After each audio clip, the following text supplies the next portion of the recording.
Across the street here, I never knew what football was. Yeah. And you have to imagine this not being there, just being big old flat dirt field. And I didn't know when you tackled people. Well, a boy had the football and he says, well, you got to stop him before he gets to the goal. Instead, he kicked me in the dangerous place and it knocked me out. Oh. Just knocked me out. And oh man. So anyway, it still kind of amazes me. I could see all these freight trains going by and there was a voiceover, somebody saying what type of engine it was and who made them. It was in black and white. and then when I woke up, I looked around and there was people looking at me. You know how they stand there looking at you.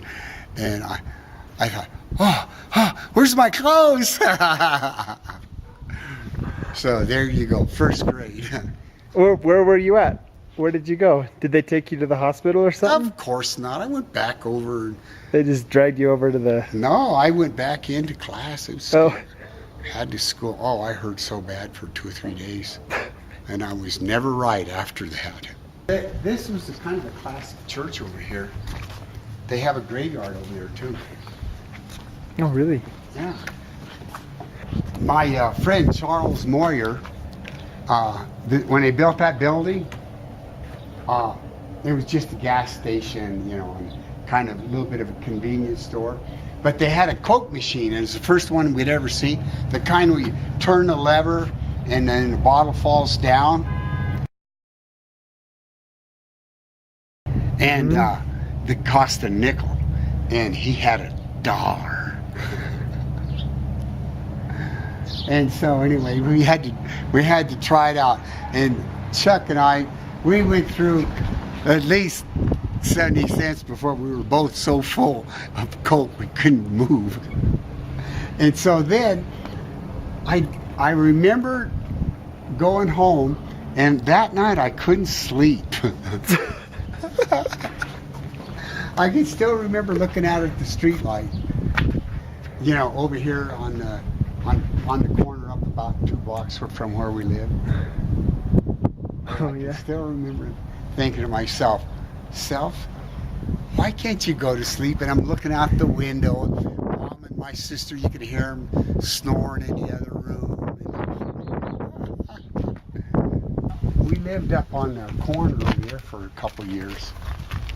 And anyway, I tried to run home, but I couldn't even get past that house here, which wasn't there then.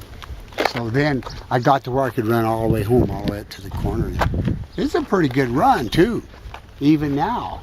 Was it just like 2 blocks up and then to the side? Yeah. Really? There used to be a building right here. It was the mortuary. Oh, really? And one of the guys, one of the kids, he was like 20, got killed in a mine, you know. So my friend, it was his cousin or uncle, so we had to go over and look at it. You know, they let us. And what we used to do is they always threw their coffee grounds out back, and we used to get the coffee grounds from there and feed our worms with it. Well, I was enterprising when I was 5 years old. We used to come out here and get fish worms underneath the cow pies and then sell them to people that come up from Denver to go fishing. Oh, yeah? It was fun. It was a lot of fun. We used to, there was an old abandoned house here. It was even here when you were here. The yellow house up there, and we used to go down underneath there and sit in the shade and count our worms. And then we didn't have 50, we'd have to go out and dig around. You know, in the hot summer they weren't around too much. Well, let's go over here and look at the thing here. I never have been